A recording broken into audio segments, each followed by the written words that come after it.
শিক্ষার্থীরা সবাই কেমন আছো? আশা করি সবাই ভালো আছো। তো আজকের ভিডিওটিতে কী নিয়ে আলোচনা করা হবে থাম্বনেল দেখে তো আশা করি বুঝে গেছো।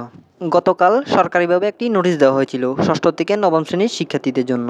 সুতরাং আজকে তোমাদের এই নোটিশটি দেখাবো এবং নোটিশে যা যা বলা হয়েছে সেগুলো তোমাদের বিস্তারিতভাবে বোঝাবো এবং সেগুলো দেখাবো। তোমরা তো ইতিমধ্যে হয়তো জেনে গেছো তোমাদের ষান্মাসিক মূল্যায়ন পরীক্ষাগুলো বাতিল করা হয়েছে, অর্থাৎ ষান্মাসিক বাতিল করা হয়েছে।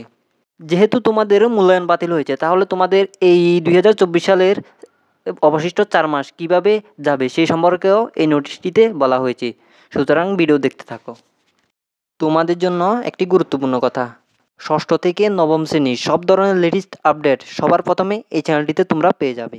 সুতরাং ষষ্ঠ থেকে নবম শ্রেণীর কোন সময় কোন ধরনের আপডেট আসে সেই সম্পর্কে জানতে চ্যানেলটি এখনই সাবস্ক্রাইব করে ফেলো, যাতে তোমাদের কোনো ধরনের আপডেট আসলেই আমি তোমাদের জানিয়ে দিতে পারি এবং আমি সে ধরনের আপডেট ইউটিউবে আপলোড দিলে তোমাদের কাছে নোটিফিকেশান পৌঁছে যায়। সুতরাং মূল কথা হলো চ্যানেলটি সাবস্ক্রাইব করে রাখো, যাতে তোমাদের কোনো ধরনের আপডেট আসলে আমি আপলোড দেওয়া মাত্র তোমাদের কাছে নোটিফিকেশান পৌঁছে যায়। আশা করি বুঝতে পেরেছ। তাহলে এখন আমরা মূল আপডেটটি দেখি। বিষয়: জাতীয় শিক্ষাক্রম 2022 নতুন পুস্তক মুদ্রণ ও চলমান মূল্যায়ন পদ্ধতি সংক্রান্ত জরুরি নির্দেশনা প্রদান। জাতীয় শিক্ষাক্রম 2022 এর বিষয়ে মাঠ পর্যায়ের অভিজ্ঞতা তথা আংশিকজনদের অভিমত, গবেষণা ও জরিপ থেকে প্রাপ্ত তথ্য অনুসারে এই শিক্ষাক্রম বাস্তবায়ন শিক্ষকগণের প্রয়োজনীয় প্রস্তুতির ঘাটতি, পাঠ্য বিষয়বস্তু ও মূল্যায়ন পদ্ধতি সম্পর্কে অস্পষ্টতা ও নেতিবাচক ধারণা, প্রাতিষ্ঠানিক সক্ষমতার প্রকট অভাব ইত্যাদি নানাবিধ বাস্তব সমস্যা বিদ্যমান থাকায় উক্ত শিক্ষাক্রম বাস্তবায়নযোগ্য নয় মর্মে প্রতীয়মান। এই পরিপ্রেক্ষিতে সার্বিক বিবেচনায় নিম্নোক্ত নির্দেশনা প্রদান করা হলো। তোমাদের সবার দৃষ্টি আকর্ষণ করে বলছি, এখন ক খ যেগুলো আমি বলবো সেগুলো একটু মনোযোগ দিয়ে শোনার, কারণ এগুলোই মূল আপডেট। এখানে কতে বলা হয়েছে প্রাথমিক শিক্ষা স্তরে প্রাক প্রাথমিক, ক্ষুদ্র নিগোষ্ঠী এবং প্রথম, দ্বিতীয়, তৃতীয় শ্রেণীর পাঠ্যপুস্তকের সাথে ধারাবাহিকতা রেখে ইতিমধ্যে চতুর্থ ও পঞ্চম শ্রেণীর পাঠ্যপুস্তকগুলো পাণ্ডুলিপি প্রয়োজনীয় সংশোধন ও পরিমার্জন করে মুদ্রণ করা হবে। এক্ষেত্রে পাঠদান পদ্ধতি ও মূল্যায়ন প্রক্রিয়ার প্রয়োজনীয় পরিবর্তন আনা হবে। যতদূর সম্ভব মূল্যায়ন পদ্ধতি পূর্বের জাতীয় শিক্ষাক্রম 2012 এর মতো হবে। খতে বলা হয়েছে ষষ্ঠ, সপ্তম, অষ্টম ও নবম শ্রেণীতে চলমান পাঠ্যপুস্তকগুলো 2024 সাল ব্যাপী বহাল থাকবে। 2025 সালে যথাসম্ভব সংশোধিত পরিমার্জিত পাঠ্যপুস্তক সরবরাহ করা হবে। এখানে কি বলা হয়েছে, অর্থাৎ খতে কি বলা হয়েছে আশা করি বুঝতে পেরেছ।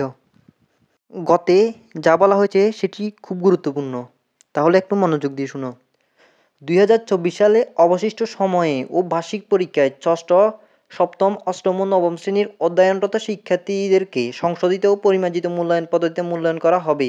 উল্লেখ্য, শ্রেণী কার্যক্রমসমূহ নির্ধারিত সময়ের মধ্যে সম্পন্ন করার লক্ষ্যে ষষ্ঠ থেকে নবম শ্রেণীর প্রতিটি 6টি করে বিষয়ভিত্তিক যে মূল্যায়ন কার্যক্রম অসম্পূর্ণ রয়েছে সেগুলো আর অনুষ্ঠিত হবে না। সংশোধিত ও পরিমার্জনকৃত মূল্যায়ন রূপরেখার ভিত্তিতে ডিসেম্বর নাগাদ 2024 সালে ষষ্ঠ থেকে নবম শ্রেণীর বার্ষিক পরীক্ষা অনুষ্ঠিত হবে। সংশোধিত ও পরিমার্জিত মূল্যায়ন পদ্ধতির রূপরেখা শীঘ্রই বিদ্যালয়সমূহে প্রেরণ করা হবে। গতে যা বলা হয়েছে তা তোমাদের একটু ভালোভাবে বুঝিয়ে দিই। অর্থাৎ ষষ্ঠ থেকে নবম শ্রেণীর মূল্যায়ন পরীক্ষা চলছিল, মূল্যায়ন পরীক্ষাগুলোর মধ্যে 6টি পরীক্ষা হয়নি, সুতরাং স্থগিত হয়ে 6টি মূল্যায়ন পরীক্ষা আর হবে না, এখানে সরাসরি বলে দিয়েছে। এবং ষষ্ঠ থেকে নবম শ্রেণীর আর কোনো অর্ধবার্ষিক পরীক্ষা হবে না, সোজাসুজি বার্ষিক পরীক্ষা হবে। সেটি ডিসেম্বরে হবে এবং সেটি কোন পদ্ধতিতে হবে সেটির রূপরেখা কিছুদিনের মধ্যে বিদ্যালয়ে প্রেরণ করে দেওয়া হবে বলেছে। এখানে গতে আরেকটি গুরুত্বপূর্ণ বিষয় জানিয়েছে।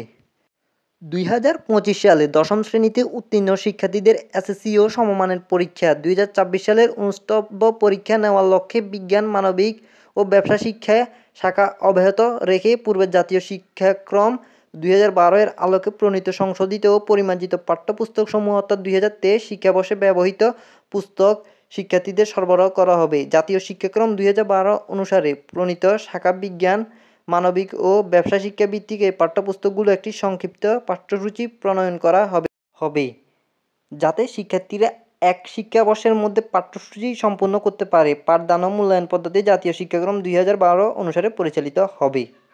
এই গ নাম্বারটা, অর্থাৎ গ নাম্বারের বিষয়টা বর্তমানে যারা নবম শ্রেণীতে আছে বিশেষ করে তাদের জন্য। আশা করি নবম শ্রেণীর শিক্ষার্থীরা বুঝতে পেরেছ। এখানে আরও গুরুত্বপূর্ণ দুটি আপডেট রয়েছে, তাহলে আপডেটগুলো দেখি। এই বিষয়টা অষ্টম শ্রেণীর নাম্বার। যে সকল শিক্ষার্থী 2025 সালে নবম শ্রেণীতে উত্তীর্ণ হবে তাদেরকে জাতীয় শিক্ষাক্রম 2012 এর আলোকে প্রণীত শাখা ও গুচ্ছভিত্তিক সংশোধিত ও পরিমার্জিত পাঠ্যপুস্তকসমূহ 2000 শিক্ষাবর্ষে ব্যবহৃত প্রদান করা হবে। এ সকল শিক্ষার্থী নবম ও দশম শ্রেণী মিলে 2 শিক্ষাবর্ষে সম্পূর্ণ পাঠ্যসূচি শেষে 2027 সালের এসএসসি ও সমমান পরীক্ষায় অংশগ্রহণ করবে। এই নম্বরের বিষয়টা বর্তমানে যারা ক্লাস 8 আছো তাদের জন্য।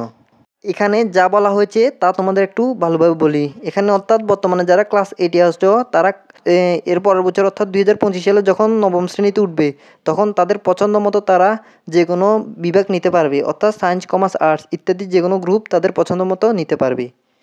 আশা করি এই নম্বরে কি বোঝানো হয়েছে বুঝে গেছো।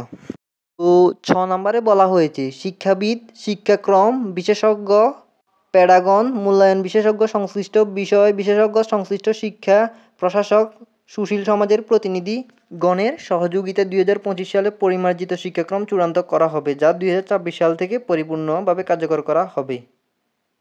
আশা করি এখানে নম্বরে কি বলা হয়েছে বুঝেছ।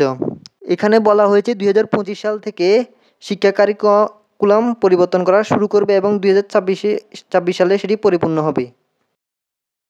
তো আজকের আপডেটটি ছিল এটুকু। আশা করি তোমরা ভালোভাবে বুঝতে পেরেছ।